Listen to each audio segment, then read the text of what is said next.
বয়স কম হয় নাই, চান্দের ভিতরে ঠিকমতো চুল নাই, মাথার মধ্যে বুদ্ধি গিজগিজ করে, মানুষটা কুল, তবে অ্যাকশন গুলো অন্যরকম। পাল্টা জবাবটা একদম সমুচিত জবাব হয়েছে। একটা চামচিকা যদি একটা সিংহকে চুলকায়, এরপরে সিংহ যদি একটা থাবা দেয়, তখন এটা নিয়ে কি আসলে আর কোনো কথা বলার সুযোগ আছে? সরকারের, ডক্টর ইউনূস সরকারের এতদিনের কিছু গোপন তৎপরতা, কিছু গোপন উদ্যোগ, কিছু গোপন সিদ্ধান্ত, যেটা এতদিন কঠোর গোপনীয়তার মধ্য দিয়ে শেষ প্রান্তে এসেছে অলমোস্ট, কিন্তু শেষের দিকে এসে ফাঁস হয়ে গিয়েছে। বিবিসি সব ঘটনা ফাঁস করে দিয়েছে, বিবিসি জানতে পেরেছে কি আছে। এটা এখন আর গোপন নয়, এটা দিবালোকের মতো সত্য। বিভিন্ন গোয়েন্দা সংস্থার রিপোর্ট, সেই রয়টার্স একটা ডিটেলস দিয়েছে, যা শুনলে আসলে আপনার শরীরের লোম দাঁড়িয়ে যাবে। যে এটা ইতিহাস ভাই, এরকম অনেক কাজ করছে এই দেশে ভাই, অনেক কাজ করছে। সবচেয়ে বড় কাজ করছে কি জানেন? এবং এটাই হওয়া উচিত। এই দৃষ্টান্ত স্থাপন করার এত বেশি জরুরি এই জন্য যে আগামীতে যেন আর কেউ স্বৈরা শাসক হয়ে উঠতে না পারে। ঠিক আছে না ভাই? খুব তাড়াতাড়ি বাংলাদেশের রাজনীতিতে বিরল কিছু ঘটতে যাচ্ছে, ভয়ঙ্কর কোনো ঘটনা ঘটতে যাচ্ছে। এমন আশ্চর্যজনক এবং মিরাকল ঘটনা ঘটতে যাচ্ছে যে বাংলাদেশের জনগণ এটি কখনো ভাবতেও পারে নাই, কল্পনাও করতে পারে নাই। আমাদেরও কল্পনার ভিতরেই এটি আসে নাই যে কি ঘটতে যাচ্ছে। এমন একটি ঘটনা ঘটতে যাচ্ছে যেটি আমি আপনাদেরকে বলবো। কথায় আছে, রাখে আল্লাহ মারেকে। আমরা আজকে প্রমাণ পেয়ে গেলাম, রাখে আল্লাহ মারেকে, যে আমাদের কাউকেই। দর্শক, আজকের এই ভিডিওটি দেখলে আপনারা রীতিমতো অবাক হয়ে যাবেন। আপনারা জানেন ইতিমধ্যে আওয়ামী লীগ সরকারের পতন হয়েছে। এখন ক্ষমতায় আছেন অন্তর্বর্তী সরকার ডক্টর মোহাম্মদ ইউনূস। অন্তর্বর্তী সরকারের মাননীয় উপদেষ্টা ডক্টর মোহাম্মদ ইউনূস থাকাকালীন দেশে কি কি ঘটনা ঘটে যাচ্ছে তা আপনাদের প্রমাণ সহকারে দেখাবো। দর্শক, কথা আর বাড়াবো না, ভিডিওতে চলে যাব। তার আগে আপনাদের কাছে ছোট্ট একটি অনুরোধ, আপনি যদি আমাদের চ্যানেলে নতুন দর্শক হয়ে থাকেন তাহলে অবশ্যই চ্যানেলটি সাবস্ক্রাইব করে পাশে থাকা বেল আইকনটি বাজিয়ে দিতে ভুলবেন না। বিরল কিছু ঘটতে যাচ্ছে, ভয়ঙ্কর কোনো ঘটনা ঘটতে যাচ্ছে। এমন আশ্চর্যজনক এবং মিরাকল ঘটনা ঘটতে যাচ্ছে যে বাংলাদেশের জনগণ এটি কখনো ভাবতেও পারে নাই, কল্পনাও করতে পারে নাই। আমাদেরও কল্পনার ভিতরেই এটি আসে নাই যে কি ঘটতে যাচ্ছে। এমন একটি ঘটনা ঘটতে যাচ্ছে যেটি আমি আপনাদেরকে বলবো, আপনারা শুনলে বুঝতে পারবেন এবং নিজেরা একটু আন্দাজ করতে পারবেন। দীর্ঘদিন পরে, দীর্ঘ প্রায় 1.5 যুগ পরে, যখন শেখ হাসিনা ভারতের ইন্ধনে রয়ের সমর্থন পুষ্ট হয়ে বাংলাদেশের পুরা জনগোষ্ঠীকে দুটি ভাগে বিভক্ত করে ফেলেছিল। একদিকে ছিল বাংলাদেশপন্থী আর একদিকে ছিল ভারতপন্থী। ভারতপন্থী কারা? আওয়ামী লীগ এবং তার 5 আটা গোলামেরা। এরা একেবারে নিরেট ভারতের দালাল ছিল, নিরেট নির্ভেজাল ভারতীয় ছিল। বাংলাদেশ বলতে এদের কাছে কোনো কিছুই ছিল না। এরা বাংলাদেশকে কখনো অনি করে নাই। এরা মূলত ভারতের বিজেপির বাংলাদেশ শাখা ছিল। আর অপরদিকে ছিল বাংলাদেশপন্থী সমগ্র জনতা। শেখ হাসিনা ভারতের বিপরীতে যে জনগোষ্ঠীটি এখানে ছিল তাদেরকে ভেঙে টুকরো টুকরো করেছে, তাদেরকে ছোট ছোট দলে উপদলে বিভক্ত করে ফেলেছে। এটাকে বলে হচ্ছে রুলস অ্যান্ড ডিভাইডেশন থিওরি। ফলে জুলাইকে কেন্দ্র করে যে ঐক্যটা গড়ে উঠেছিল তাদের ভিতরে ফাটল দেখা দিয়েছিল, কিন্তু এর অবসান ঘটতে শুরু করেছে, ঘটতে যাচ্ছে, অলরেডি ঘটে গেছে। আপনারা হয়তো অনেকেই জানেন না, কেউ কেউ জেনেছেন ইতিমধ্যে, কারণ এই বিষয়টা কোনো পত্র পত্রিকায় আসে নাই, কোনো নিউজে আসে নাই। এটি অত্যন্ত গোপনীয়ভাবে বিএনপি, জামাত ইসলামী এবং এনসিপি এই গত শুক্রবার রাত্রে গোপন বৈঠকে মিলিত হয়েছিল। এই গোপন বৈঠকে মিলিত হবার তাদের 2টা এজেন্ডা ছিল। আমরা যতদূর জানতে পেরেছি তাদের বেশ কিছু এজেন্ডা ছিল, তার ভিতরে সবচেয়ে গুরুত্বপূর্ণ 2টা এজেন্ডা ছিল। সেই 2টা এজেন্ডার উপরে সবচেয়ে বেশি আলোচনা হয়েছে। এর ভিতরে নাম্বার 1 হচ্ছে যে কোনো মূল্যে বাংলাদেশের ঐক্যটাকে ধরে রাখতে হবে, বাংলাদেশের মানুষকে আর বিভক্ত হতে দেওয়া যাবে না, তাহলেই পতিত স্বৈরাচারকে ঠেকানো সম্ভব হবে। এবং তারা এই 3 দল মিলে এই সিদ্ধান্ত উপনীত হয়েছে যে আওয়ামী লীগকে বাংলাদেশের বুকে আর কখনো ফিরে আসতে দেওয়া যাবে না। কারণ আওয়ামী লীগ ফিরে আসা মানেই ভারত ফিরে আসা, আওয়ামী লীগ আবার ফিরে আসা মানেই এই বিপ্লবের যে স্টেক হোল্ডার, যে সমস্ত রাজনৈতিক দল, ছাত্র, যুবক, বৃদ্ধ যারা ছিল, তাদের প্রত্যেককে শেখ হাসিনা নিজের হাতে কচুকাটা করবে, যেভাবে জেলখানার ভিতরে বজলুল হুদাকে শেখ হাসিনা নিজ হাতে জবাই করে হত্যা করেছে। বাংলাদেশের প্রতিটা মানুষকে এই শৈরিনী কোষাই নিজে এইভাবে কচুকাটা করবে। যে শেখ হাসিনা যে একটা নাশকতা করার জন্য, জঙ্গি হামলা করার জন্য, যে তার 2,500 জঙ্গিকে, আওয়ামী লীগের সশস্ত্র ক্যাডারকে যে প্রশিক্ষণ দেওয়া হয়েছে মেজর সাদিকের নেতৃত্বে বসুন্ধরায়, এদের টার্গেট কিন্তু ছিল 5 তারিখ। এটি কিন্তু নস্যাৎ হয়ে যাচ্ছে, অলরেডি হয়ে গেছে নস্যাৎ, কারণ মেজর সাদিক গ্রেপ্তার হয়েছে, আইএসপিআর এটি স্বীকার করেছে, তার বিরুদ্ধে তদন্ত চলছে, তার পাছার চামড়া লাল করা হবে, আওয়ামী লীগেরও পাছার চামড়া লাল করা হবে। এবং তারা যেন 5 তারিখে যেটা করতে চেয়েছিল, প্রধান উপদেষ্টা তিনি আবার দেখিয়ে দিলেন যে 5 তারিখে বাংলাদেশের সমস্ত জনগণকে ওই সংসদ ভবনের সামনে ডেকে এনে শেখ হাসিনাকে বুঝিয়ে দেয়া যে তোর দিন বাংলাদেশ থেকে চিরতরে খতম হয়ে গেছে। বিমান বাহিনীর অভ্যন্তরে রয়ের নেটওয়ার্ক ফাঁস। নিউজটি লিখেছেন সৈয়দ আব্দুল আহমদ। চলুন দর্শক বিস্তারিত জেনে নেওয়া যাক। ছাত্র গণ অভ্যুত্থানে ক্ষমতাচ্যুত শেখ হাসিনা 5 আগস্ট 2024 দুপুরে কুর্মিটোলা বিমানবন্দর দিয়ে ভারতে পালিয়ে যান। তার পালিয়ে যাওয়ার একটি ভিডিও ভাইরাল হয়। সেই ভিডিও দৃশ্যের সঙ্গে সবাই পরিচিত। হাসিনার পালানোর এই একটিমাত্রই ছবি আছে। কে তুলেছেন এই ছবি এবং কে ধারণ করেছেন এই ভিডিও, সঙ্গে সঙ্গে আবার নেট দুনিয়ায় ভিডিওটি ছড়িয়ে দিলই বাকি। এয়ার ইন্টেলিজেন্স এই ঘটনার খোঁজ করা ও ছবি ধারণকারী ব্যক্তিকে ধরতে গিয়ে উদ্ঘাটন করল বাংলাদেশ বিমান বাহিনীর অভ্যন্তরের ভারতীয় গোয়েন্দা সংস্থা রয়ের এক নেটওয়ার্ক। এই নেটওয়ার্কের সঙ্গে সংশ্লিষ্টতায় গ্রেপ্তার বিমান বাহিনীর স্কোয়াড্রন লিডার আব্দুল্লাহ ইবনে আলতাফকে ইতোমধ্যে কোর্ট মার্শাল করে 10 বছরের সাজা দেওয়া হয়েছে। তিনি এখন কাশিমপুর কারাগারের হাই সিকিউরিটি সেলে বন্দী রয়েছেন। সংশ্লিষ্টতায় বিমান বাহিনীর উচ্চপদস্থ 6 কর্মকর্তা air vice marshal MA Awal Hossain, air vice marshal Zahidul Saeed, air commodore Mohammad Aminul Haque, group captain Abdullah Al Faruk, group captain Mohammad Shamim ও উইং কমান্ডার সাইদ মোহাম্মদকে শনাক্ত করে তাদেরকে বাধ্যতামূলক অবসরে পাঠানো হয়েছে। আমার দেশের অনুসন্ধানে বিমান বাহিনীর অভ্যন্তরের রয়ের নেটওয়ার্ক ফাঁস হওয়ার এই খবর সম্পর্কে নিশ্চিত হওয়া গেছে। এ ব্যাপারে যোগাযোগ করা হলে আন্তঃবাহিনী জনসংযোগ পরিদপ্তর ISPR এর পরিচালক লেফটেন্যান্ট কর্নেল সামি উদ্দৌলা চৌধুরী আমার দেশকে জানান, বিমান বাহিনীর এই অফিসাররা স্বাভাবিক অবসরে গেছেন। নির্ভরযোগ্য সূত্র জানায়, বাংলাদেশ এয়ারফোর্সের ভেতরে রয়ের শ্যাডো রিক্রুটার হিসেবে কাজ করতেন স্কোয়াড্রন লিডার আব্দুল্লাহ ইবনে আলতাফ। আর এয়ার ইন্টেলিজেন্স তাকে আইডেন্টিফাই করার পর 2024 সালের 14 আগস্ট DGFI এর হাতে তিনি গ্রেপ্তার হন। তার ব্যক্তিগত গাড়ি থেকে উদ্ধার করা হয় ভারতীয় প্যারা কমান্ডোর ব্যবহার করা 2টি FN-90 এবং CP-229 রাইফেল এবং 1 কোটি নগদ টাকা সহ বিভিন্ন ইলেকট্রনিক্স ডিভাইস। ভারতীয় রয়ের সক্রিয় এই এজেন্টকে শনাক্ত করা সম্ভব হয় শেখ হাসিনার পালিয়ে যাওয়ার ছবি ধারণ করা বিমান বাহিনীর কর্মকর্তাকে ধরতে গিয়ে। বিমান বাহিনীর কুর্মিটোলা এয়ারবেসের অফিসার্স মেসের জানালা থেকে ছবিটি তুলেছিলেন ফ্লাইট লেফটেন্যান্ট রিফাত আশরাফি। তার ছবিটি নেটে ছড়িয়ে দিয়েছিলেন ফ্লাইট লেফটেন্যান্ট তাহসিফ সুরি। তাদের দুজনকে বাধ্যতামূলক অবসরে পাঠানো হয়েছে। ফ্লাইট লেফটেন্যান্ট রিফাত আশরাফি প্রশাসন শাখার একজন কর্মকর্তা বলে জানা গেছে।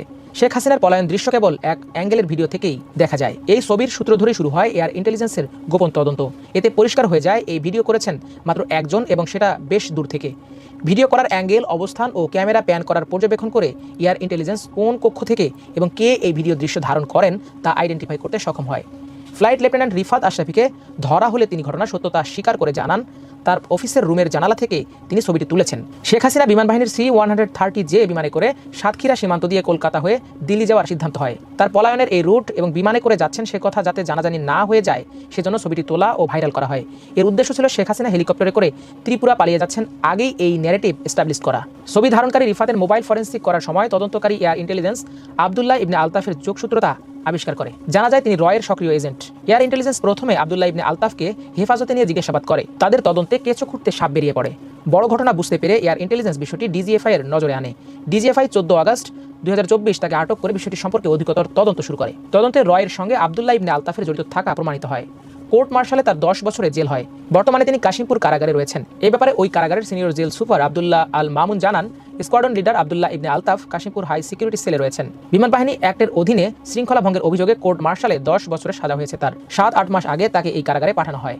এর বেশি কিছু বলতে পারবো না। আব্দুল্লাহ ইবনে আলতাফের দেয়া তথ্যের উপর ভিত্তি করে রয়ের সঙ্গে জড়িত রয়েছেন বিমান বাহিনীর এমন উচ্চপদস্থ কর্মকর্তাদের শনাক্ত করা হয়। ইতিমধ্যে 6 কর্মকর্তাকে বাধ্যতামূলক অবসরে পাঠানো হয়েছে। আমার দেশের অনুসন্ধানে আরও জানা গেছে, এই ঘটনার তদন্তে শুধু এয়ারফোর্সের 6 জন অফিসারই নন, আরও পার্মানেন্টলি সাসপেন্ড দেখানো হয়েছে 4 পুলিশ কর্মকর্তাকে। এরা হলেন ঢাকা মেট্রোপলিটন পুলিশের মিরপুর ডিভিশনের তৎকালীন ডেপুটি কমিশনার জসিমউদ্দিন মোল্লা, গুলশান ডিভিশনের additional deputy commissioner Rafiqul Islam, Jatrabari জোনের traffic assistant commissioner Tanzil Ahmed এবং APBN এর অ্যাসিস্ট্যান্ট সুপারিনটেন্ডেন্ট মোহাম্মদ রফিকুল ইসলাম। এরা সবাই ছাত্র জনতার উপর গুলি চালিয়ে মানুষ হত্যা ও ভারতীয় গোয়েন্দা সংস্থা রয়ের সহায়ক শক্তি হিসেবে কাজ করেছেন। এদের স্টেশন মাস্টার ছিলেন গুলশান জোনের সহকারী police commissioner Iftekhar Mahmud DB। এই পুলিশ কর্মকর্তা ছিলেন বিমান বাহিনীতে রয়ের সক্রিয় এজেন্ট স্কোয়াড্রন লিডার আব্দুল্লাহ ইবনে আলতাফের ঘনিষ্ঠ বন্ধু। আর এদের মূল কমান্ডার ছিলেন বাংলাদেশের রয়ের নেটওয়ার্কের অন্যতম প্রধান ব্যক্তি সেনা কর্মকর্তা লেফটেন্যান্ট জেনারেল মুজিবুর রহমান। তিনি জেনারেল মুজিব নামে বেশি পরিচিত। অনুসন্ধানে আরও জানা গেছে, উচ্চ পর্যায়ের তদন্তে উদ্ঘাটিত হয়েছে ভারতীয় ইন্টেলিজেন্সের পক্ষে শ্যাডো এজেন্ট হিসেবে কাজ করায় স্কোয়াড্রন লিডার আব্দুল্লাহ ইবনে আলতাফকে একটি ব্র্যান্ড নিউ হুন্ডাই গাড়ি উপহার দিয়েছে। তাছাড়া রয়ের পক্ষ থেকে তার কাছে নিয়মিত সুন্দরী নারী পাঠানো হতো। এই সংক্রান্তটা নিউজ আজকে করেছে বার্তা সংস্থা রয়টার্স। আপনারা তো চিনেন যে রয়টার্স হচ্ছে পৃথিবীর সর্ববৃহত্তম একটি বার্তা সংস্থা। সেই রয়টার্স একটা ডিটেলস দিয়েছে যা শুনলে আসলে আপনার শরীরের লোম দাঁড়িয়ে যাবে। যে আমরা অনেকেই বলি যে অনেকে বলে যে আরে ভারত আর বাংলাদেশ, ভারতের সঙ্গে যুদ্ধ লাগলে বাংলাদেশ আধা ঘন্টা টিকতে পারবে না। ঠিক তেমনি কিন্তু পাকিস্তানের সঙ্গে কিন্তু এগুলো বলতো।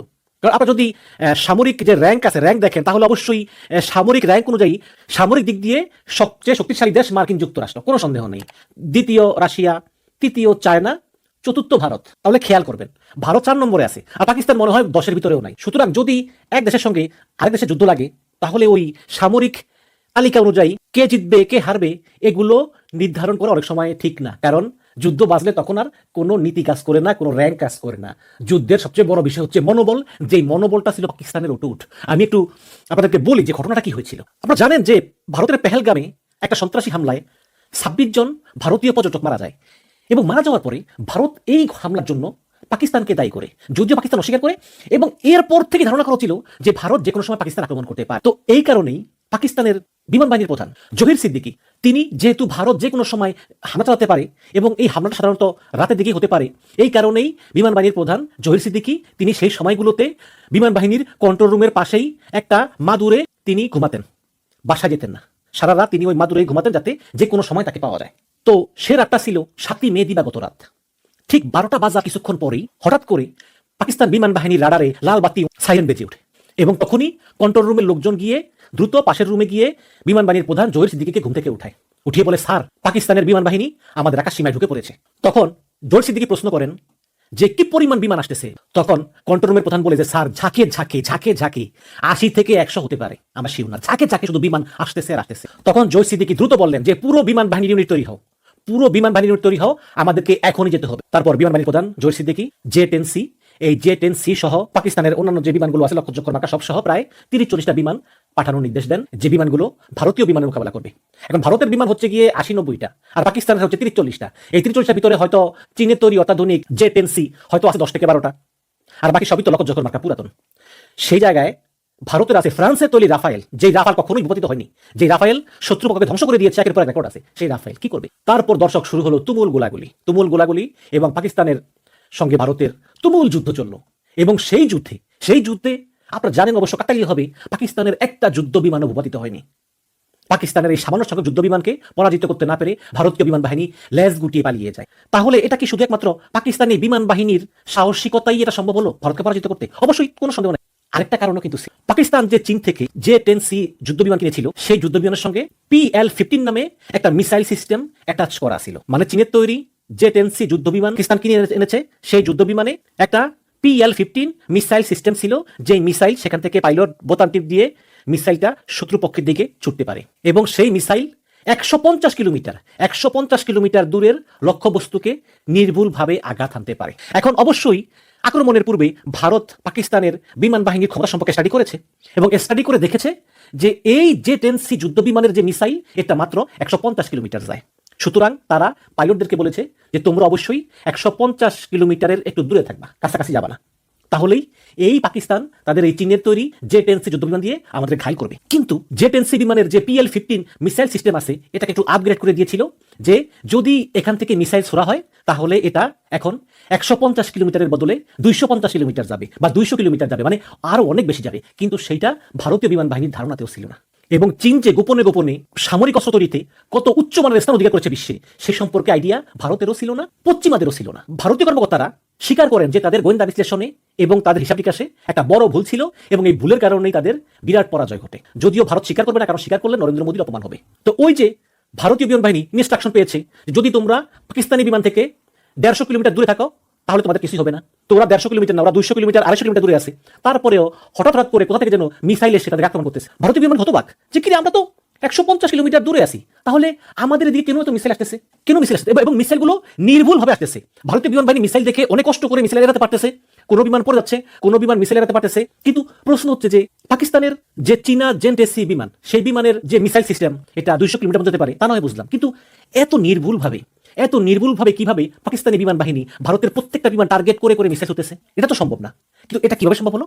পাকিস্তান এই যুদ্ধে বিভিন্ন অস্ত্র এবং সেন্সরের সংযুক্তি ঘটায়। এখন প্রশ্ন করতে পারেন যে এই সেন্সর এবং অস্ত্র এগুলো আসলে কি, একটু বুঝিয়ে বলতেছি। সেটা হচ্ছে যে পাকিস্তান তাদের নিজস্ব প্রযুক্তি দ্বারা একটা সিস্টেম আবিষ্কার করেছে।